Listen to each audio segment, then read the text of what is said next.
आपका स्वागत है। मैं हूं विनीता। प्रस्तुत है आज की ताजा खबरें। अनलॉक 3 के नए आदेश अनुसार 6 सितंबर तक प्रत्येक शनिवार और रविवार दुकानें बंद रहेंगी। नए आदेश के अनुसार 6 सितंबर तक प्रत्येक शनिवार व रविवार को दुकानें रहेंगी बंद। जिलाधिकारी डॉक्टर त्यागराजन के आदेशानुसार अनलॉक डाउन 3.0 में बताया गया है कि बिहार सरकार गृह विभाग द्वारा जारी अधिसूचना के अनुसार जिला में शनिवार व रविवार को अति आवश्यक दुकानें व प्रतिष्ठानें छोड़कर सभी कार्यालय व दुकान बंद रहेंगे।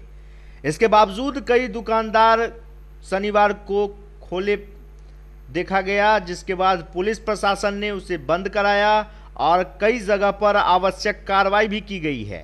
लगातार टीवी स्क्रीन पर आप देख रहे हैं विभिन्न जगहों की तस्वीर। लॉकडाउन के दौरान हालांकि पूरा लॉकडाउन का पालन करते हुए शहर में लोग दिखे। कई जगहों पर छिटपुट दुकानदार जो दुकानें खोले हुए थे प्रशासन ने बंद करवाया।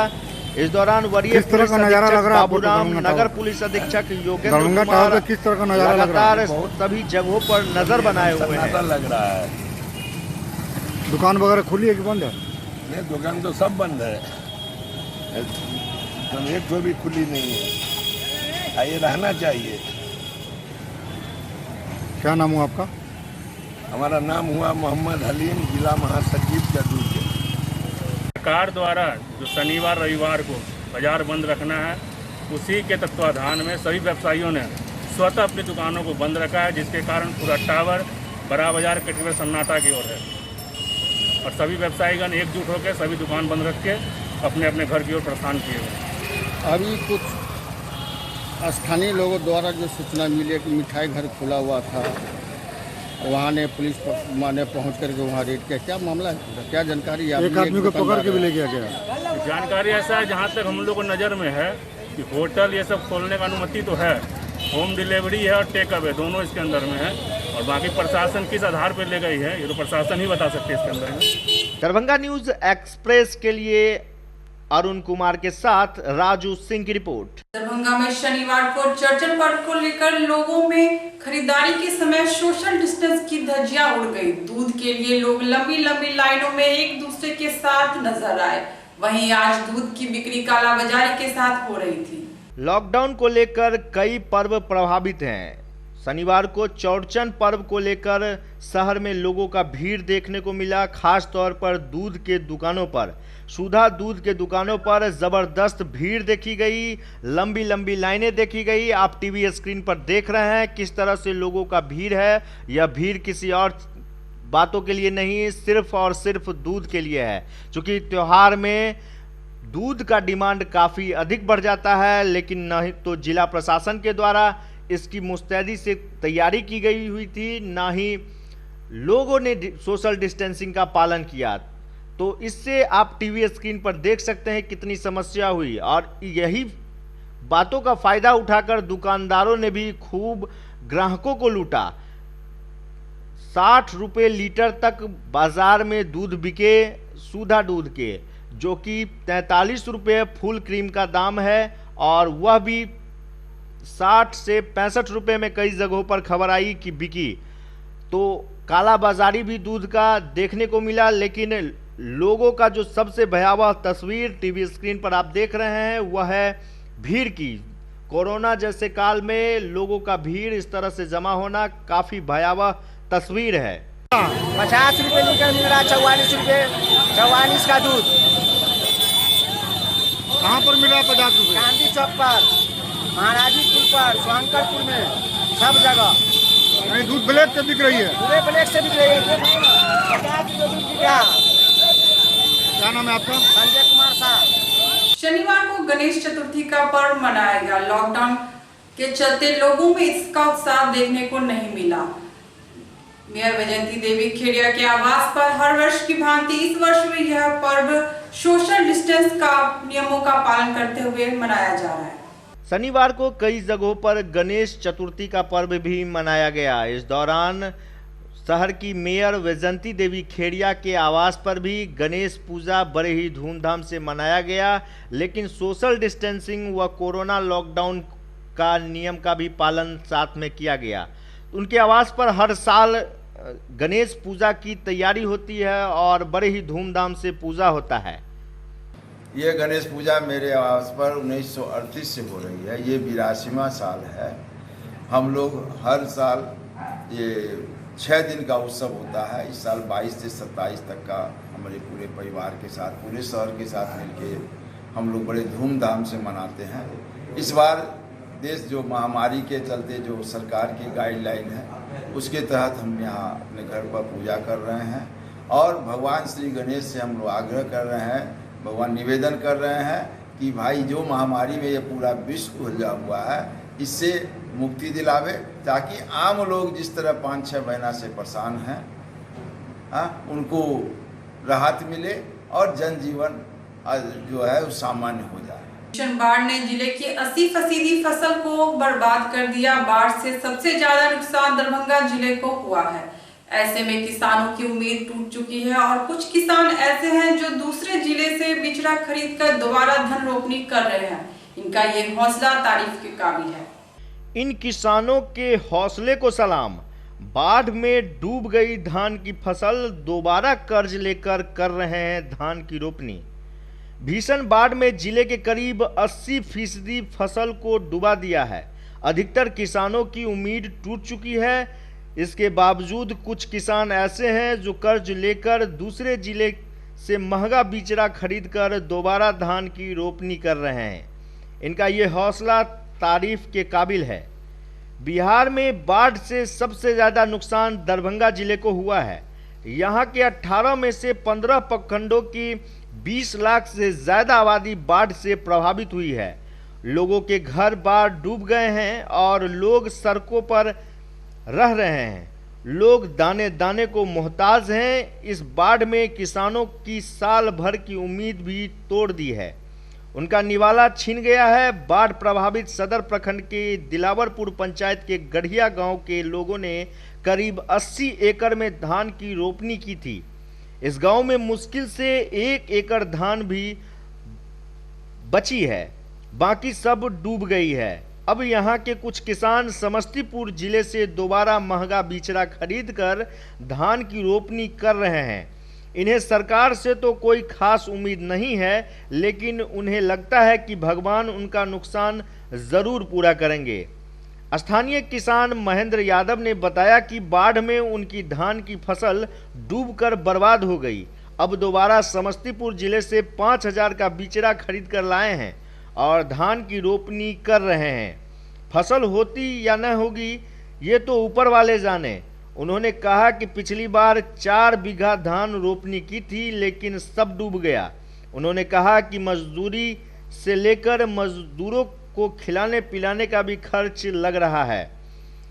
एक अन्य किसान पूरन यादव ने कहा कि दोबारा धान की रोपनी बहुत महंगी पड़ रही है। 5000 रुपये प्रति कट्ठा की दर से बिचड़ा लाए हैं। किराया भाड़ा अपना अलग है। उन्होंने कहा कि अगर दोबारा बाढ़ आई तो फिर सब डूब जाएगा। सरकार से कुछ खास उम्मीद तो नहीं है, लेकिन अगर मुआवजा दे दे तो बहुत बड़ी मदद उपलब्धि होगी।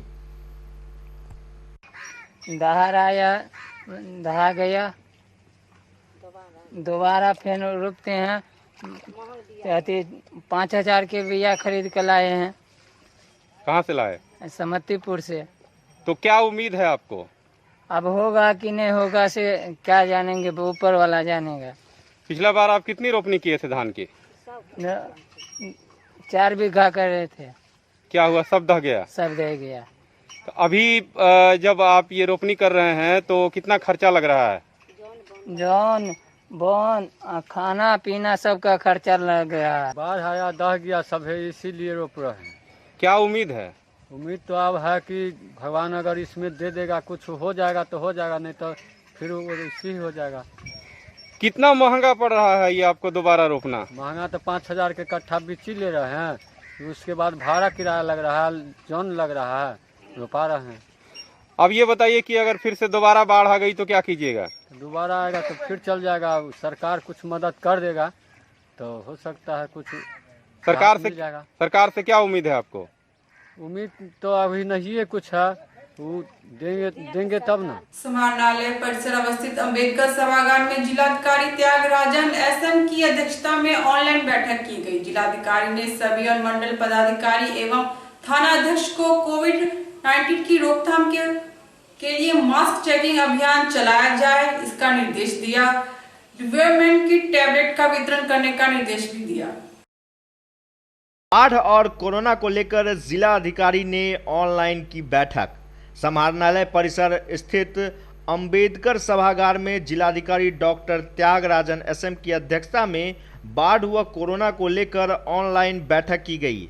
बैठक में बाढ़ प्रभावित क्षेत्रों के सभी अंचलाधिकारी को संबोधित करते हुए जिलाधिकारी ने कहा कि बाढ़ प्रभावित परिवारों को डाटा अंतिम रूप से PFMS पर उपलब्ध करा दिया जाए। समीक्षा में पाया गया कि बिरौल के द्वारा अभी तक 50% से अधिक डाटा की एंट्री की जानी है, जबकि सभी अंचलों के द्वारा लगभग डाटा की प्रविष्टि की जा चुकी है। बहादुरपुर, बहेरी व बेनीपुर के द्वारा भी 100% कार्य पूरा नहीं किया गया है। चारों अंचलाधिकारी के प्रति भी उन्होंने चिंता जाहिर की और कहा कि अब भी अंतिम रूप में डाटा उपलब्ध नहीं कराया गया है, जिससे लाभुकों को राशि भेजने में विलंब हो रहा है। उल्लेखनीय है कि केवटी, कीरतपुर, कुशेश्वर स्थान, गौरा बौराम, हनुमान नगर अंचल के द्वारा 100% डाटा की प्रविष्टि करा दी गई है। उन्होंने चेतावनी देते हुए कहा कि अगर संबंधित अंचलों की स्थिति में सुधार नहीं हुई तो उनके विरुद्ध कार्रवाई की जाएगी। उन्होंने सभी अंचलाधिकारियों को पंचायत एवं प्रखंड स्तर पर बाढ़ अनुश्रवण एवं निगरानी समिति से प्रस्तावित डाटा का अनुमोदन करा लेने का भी निर्देश दिया। उन्होंने कोविड-19 के संक्रमण को रोकथाम को लेकर सभी प्रखंड विकास पदाधिकारी, प्रभारी चिकित्सा पदाधिकारी को अपने क्षेत्र के प्रत्येक स्थल गांव में कोविड-19 के प्रति जागरूकता लाने हेतु लगातार माइकिंग कराने का निर्देश दिया है। उन्होंने कहा कि मास्क का उपयोग, सोशल डिस्टेंसिंग का अनुपालन, बेवजह घर से न निकलने एवं बार बार साबुन से हाथ धोते रहने का प्रचार प्रसार करवाया जाए। मुखिया जी के स्तर से पंचायत के प्रत्येक परिवार के बीच मास्क का वितरण भी कराया जाए।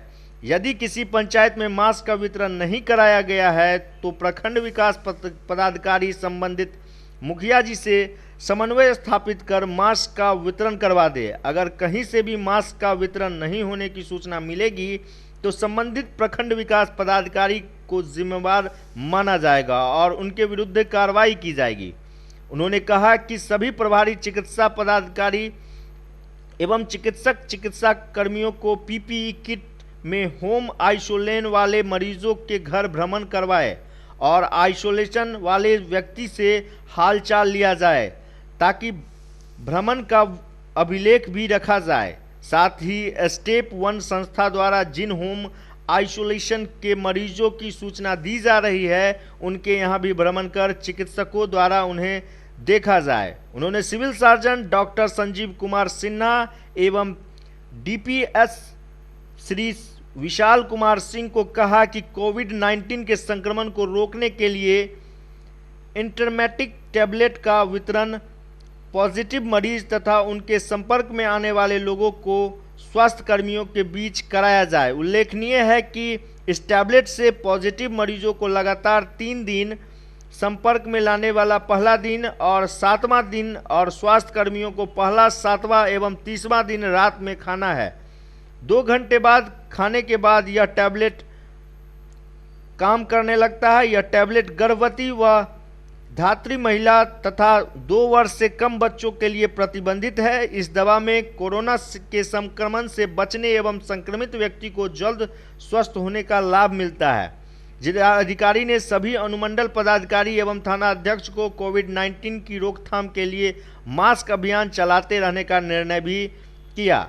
उन्होंने कहा कि प्रखंड एवं अनुमंडल स्तर पर प्रतिदिन मास्क चेकिंग अभियान चलाया जाए। चेकिंग अभियान के दौरान बिना मास्क वाले को जुर्माना करते हुए मास्क की उपलब्ध कराया जाए।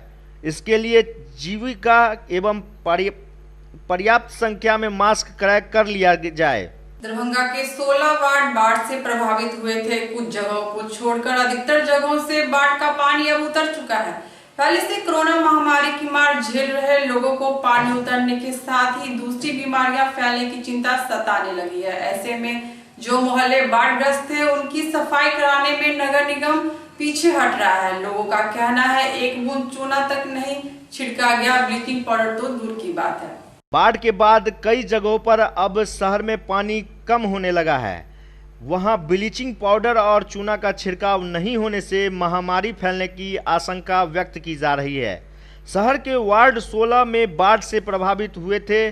कुछ लोग को छोड़कर अधिकतर जगहों से बाढ़ का पानी अब उतर चुका है। पहले से कोरोना महामारी की मार झेल रहे लोगों को पानी उतरने के साथ ही दूसरी बीमारियां फैलने की भी चिंता सताने लगी है। वार्ड नंबर 8, 9 व 23 के कुछ मोहल्लों में अभी कुछ पानी जमा है, जहां लोगों को सांप, बिच्छू जैसे विषैले कीड़े के काटने की भी चिंता सताने लगी है। जिन मोहल्लों में बाढ़ग्रस्त बताई जा रही थी उनकी सफाई कराने में नगर निगम फिसडड्डी साबित हो रही है। अधिकतर जगहों पर चूना और ब्लीचिंग पाउडर का छिड़काव नहीं हो रहा है। कुछ जगहों पर खानापूर्ति के लिए ज़रूर कुछ चूना छिड़का जा रहा है। इसकी वजह से लोगों में नगर निगम के साथ साथ जनप्रतिनिधियों के प्रति भी नाराजगी है। वार्ड 23 के वाजिदपुर मोहल्ले में मनीष पासवान ने कहा कि उनके घर के आसपास ब्लीचिंग पाउडर और चूना का छिड़काव नहीं हो रहा है। वे लोग मांगने जाते हैं तो उन्हें डांट कर भगा दिया जाता है। उन्हें देखने के लिए न तो विधायक आए हैं और न ही पार्षद। उन्होंने कहा कि अब तक उन्हें बाढ़ राहत की राशि के तौर पर 6,000 रुपये भी नहीं मिले हैं। वे रिक्शा चलाकर 50-100 रुपये कमाते हैं। बीमार पड़ने पर कर्ज का सहारा लेना पड़ता है। इसके अलावा कई जगहों से लोगों की समस्या सामने आई। हम लोग मूर्ख आदमी डांट देता है, इसीलिए थोड़ा डर जाते हैं कि हम लोग को इस तरीका कुछ नहीं मिलेगा, नाम काट देता है। और क्या क्या सुविधा आप लोगों को बाढ़ की मिली है? कुछ नहीं मिला हम लोग को, थोड़ा सा भी एक मुट्ठी चूरा तक नहीं दिया। कोई आदमी आके, संजय सरावगी हो चाहे मेरा पार्षद हो, कोई नहीं देता है। 6,000 रुपया जो मिलता है वो मिला? नहीं मिला है, पिछले बार भी नहीं मिला था, इस बार भी नहीं मिला है अभी तक। फिर आसरा में है, दूर देख लेते नहीं मिलेगा, फिर हम सबको मिलता है। हम लोग को जो इधर 3-4 आदमी है, 5-6 आदमी, और ईटा के घर है जिसको उस सबको पन्नी मिलता है। हम लोग को पन्नी के घर है, पन्नी नहीं मिलता। 6,000 नहीं मिला अभी तक, न मिलता है हम लोग को।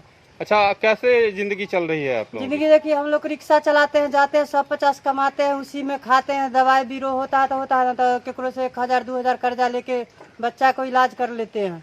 किसी तरीका जो है कर्जा लेके कर्जे में डूब जाएंगे तो हम लोग को घर बनेगा कैसे, पता नहीं। घर का कागज पत्तर कुछ समय में बाढ़ में दहा गया, क्या हुआ हम लोग को नहीं मालूम है किसके नाम से है। क्या नाम है आपका? मनीष पासवान। बाढ़ में जैसे पानी, जैसे घाटा पानी, हम लेबर अथी जमींदार को कहकर जैसे निगम से आया, ब्लीचिंग पाउडर चूना आया, हम रखो भी नहीं है। तुरंत उझलवा के 2 बड़ा ब्लीचिंग मिक्स करके पहले हम ब्लीचिंग पाउडर पूरे छिड़काव करवाए। बड़का लड़का को हम भेज के, साथ में भी बड़का लड़का हमारा भी गया। अब पूरे जहाँ तक सूखा ही हुआ था, जहाँ जहाँ पानी का सूखा था, वहाँ सब जगह ब्लीचिंग पाउडर चूना हम छिड़काव करवाए हैं।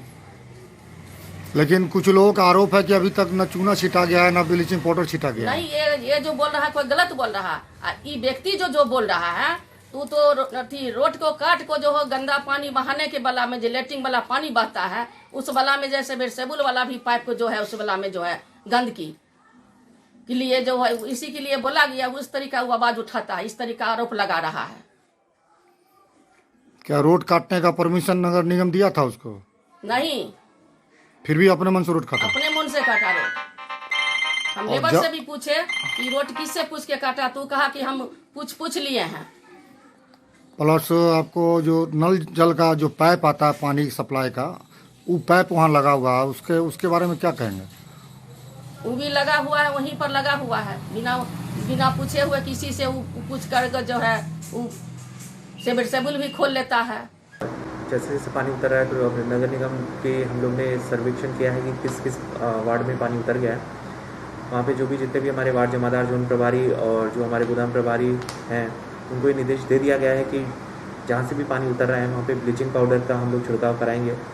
और छिड़काव कराया जा रहा है, कई वार्डों में छिड़काव हो रहा है। और जैसे जैसे अन्य वार्डों को भी पानी उतरेगा वैसे हम लोग हर प्रत्येक वार्ड में ब्लीचिंग पाउडर, चूना ये सब गिरवाएंगे जिससे कोई गंभीर बीमारियां उत्पन्न नहीं हो। और फॉगिंग का भी कार्य चल रहा है, फॉगिंग भी हम लोग करवा रहे हैं। और साथ ही जो बाढ़ पीड़ित हैं उनका भी सूची बन रहा है, उनको भी मुआवजा की राशि जा रही है प्रत्येक दिन। तो इस तरह डिफरेंट लेवल पे कार्य किया जा रहा है। सर कितने वार्डों में बाढ़ का पानी था? कई सारे वार्ड को चिन्हित किया गया है, लगभग 16 के आसपास वार्ड थे जो हम लोग ने चिन्हित किए थे। उनमें बाढ़ का पानी आ गया था नदी से, बागमती नदी से भी आया था और कमला नदी से भी आया था, और उनको चिन्हित किया गया। और उन पर हम लोग ने पंप सेट भी लगाया, जैसे आपने जगह जगह देखा होगा। बाहर से भी पंप सेट मंगाया गया, प्रत्येक वार्ड में पंप सेट्स लगे, जिससे पानी की निकासी भी तेज़ी से हुई। और मैं आशा करता हूँ कुछ दिन में सारे पूरे नगर निगम क्षेत्र में जहाँ पे बाढ़ का पानी आया था उसको वाटर लॉगिंग फ्री करवा लिया जाएगा। और जो भी उचित सहायता और जो फैसिलिटीज़ हम लोग दे सकते हैं वो वहाँ करा रहे हैं और अच्छे से करवा रहे हैं। शुक्रवार से मोहर्रम की पहली से मोहर्रम की शुरुआत हो चुकी है। 10 दिनों तक चलने वाले इस पर्व पर पहली बार मोहर्रम की पहली को 5 व्यक्तियों के साथ भीखा शाह सैलानी से मिट्टी लाने का रस्म अदा किया गया। मिट्टी लाने का रस्म सादगी और शांति बिना किसी शोर शराबे का हुआ पूरा। 5 व्यक्तियों के साथ पहली मोहर्रम पर भीखा शाह सैलानी से मिट्टी लाने का रस्म अदा किया गया। शुक्रवार से मोहर्रम की शुरुआत हो चुकी। 10 दिन तक चलने वाला मोहर्रम में पहले से 10वीं मोहर्रम तक हसन हुसैन की याद में मातम होते हैं। इमाम हुसैन व उनके साथियों ने इमाम सच्चाई और नेकी, अच्छाई, इंसाफ के लिए लड़ते हुए कुर्बान और करबला के मैदान में शहीद हुए। इस बार लॉकडाउन को लेकर मुहर्रम के लिए किला घाट स्थित जिला मुहर्रम कमेटी दरभंगा परिसर में कोरोना काल को देखते हुए जिला मुहर्रम कमेटी की विशेष बैठक आयोजित किया गया था, जिसमें कोरोना महामारी के कारण शारीरिक दूरी और लॉकडाउन का पालन करने हेतु मुहर्रम मनाने पर चर्चा हुई थी। गुरुवार को शाम चांद दिखने के बाद मुहर्रम शुरू हो गई। मुहर्रम पर 10 दिनों में कई तरह के धार्मिक कार्यक्रम होते रहे हैं, लेकिन सरकार व जिला प्रशासन की ओर से जुलूस व भीड़ लगने पर मना किया गया है, जिसका पालन करते हुए सदस्यों ने निर्णय लिया कि इस बार मुहर्रम की 7वीं, 9वीं और 10वीं को करबला में बगैर भीड़भाड़ के 5 से 10 लोगों की संख्या में बारी बारी से न्याज फतेहा की जाएगी। इस मौके पर किसी भी तरह की कोई जुलूस नहीं निकाली जाएगी और न किसी को निकालने की इजाज़त होगी। अभी पदाधिकारी व सदस्यों ने एक साथ यह निर्णय लिया, इमामबाड़ा पर ही सभी तरह के रस्म अदा किया जाएगा। आज पूरे मुल्क के मुसलमान वासियों से नया साल की मुबारकबाद। 1442 ईस्वी सन आज मुहर्रम की पहली तारीख है। मुसलमानों के लिए मुहर्रम की पहली तारीख पहला दिन होता है साल का। लॉकडाउन बिहार में लागू है, उसके कारण हम सब एक सादगी के तौर पर जो रस्म अदागी होती है, मिट्टी लाने की पहली तारीख का होता है। मिट्टी लाने का रस्म हम सब 5 आदमी से रस्म अदा किए हैं और बिहार सारे लॉकडाउन का पालन करते हुए दरभंगा जिला मुहर्रम कमेटी से टावर होते हुए मिर्जापुर होते हुए हीरा सलामी आके हम सब मिट्टी का रस्म अदा किए हैं। आज का जो पहली मुहर्रम है, सबसे पहले आपके माध्यम से मैं दरभंगा की आवाम को इस्लामिक नया साल का बहुत बहुत मुबारकबाद देता हूँ। और साथ ही आज पहली मुहर्रम थी।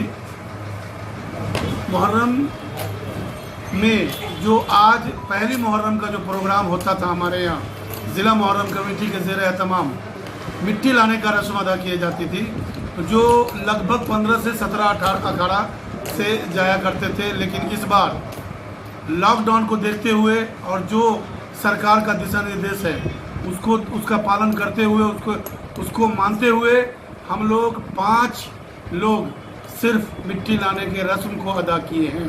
5 लोगों से गए, जो हमारा रूट था यहाँ से किला घाट से टाउन थाना होते हुए टावर से मिर्ज़ापुर से 5 नागा से भीखा शाह सैलानी तक 5 लोग गए। मिट्टी लाने का जो रस्म अदा करता शांतिपूर्ण ढंग से कहीं किसी तरह का कोई ये नहीं हुआ और शांतिपूर्ण ढंग से हम लोग आज का प्रोग्राम संपन्न किए। बहुत खुशी की बात है कि आज का प्रोग्राम हो गया। रुस्तम कुरैशी, सचिव जिला Muharram committee Darbhanga. CM college के हिंदी एवं संस्कृत विभाग में वर्तमान परिप्रेक्ष्य में साहित्य और समाज विषयक वेबिनार का आयोजन किया गया। मुख्य अतिथि हिंदी विभाग के पूर्व अध्यक्ष प्रोफेसर चंद्रभानु प्रसाद सिंह उपस्थित थे।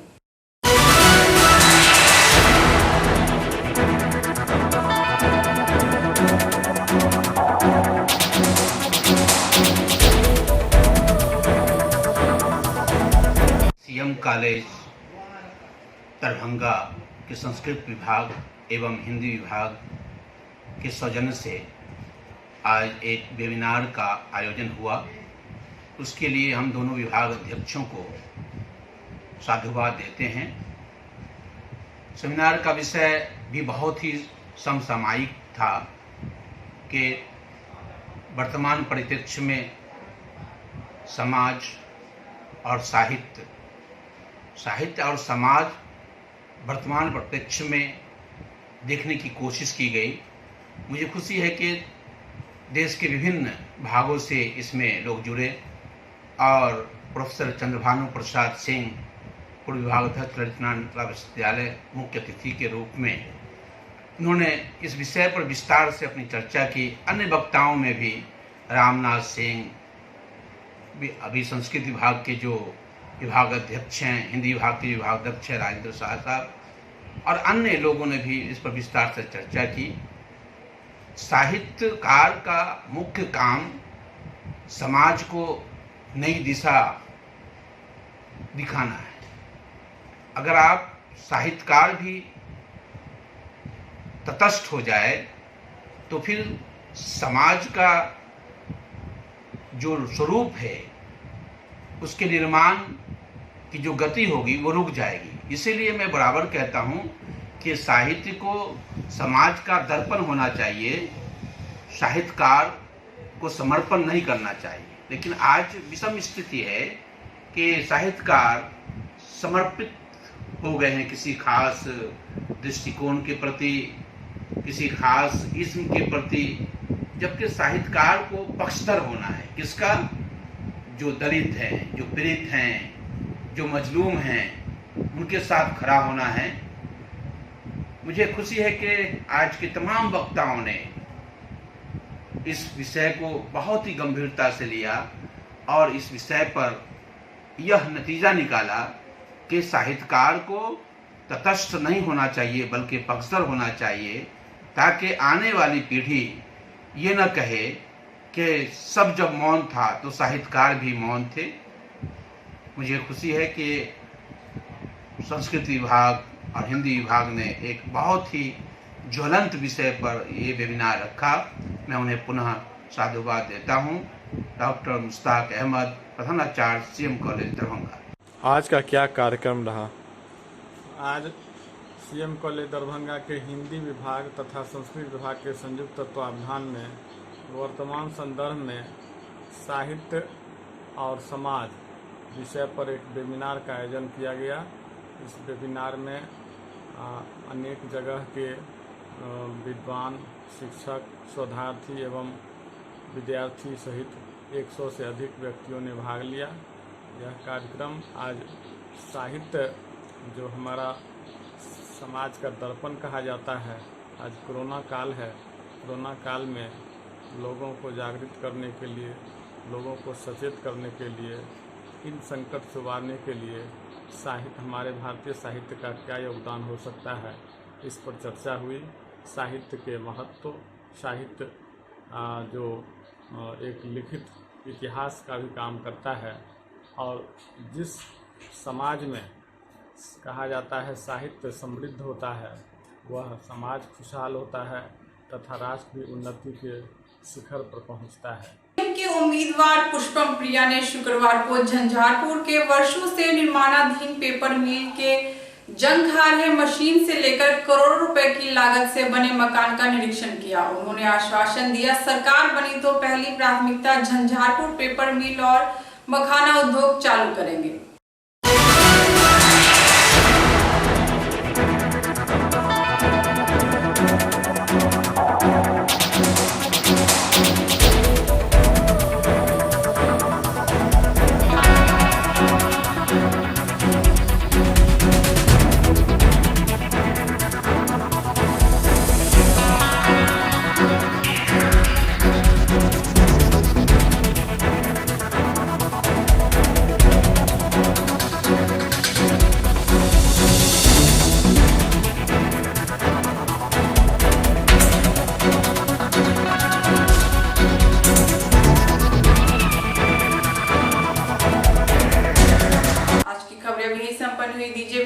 को टीम के साथ इजाजत। धन्यवाद।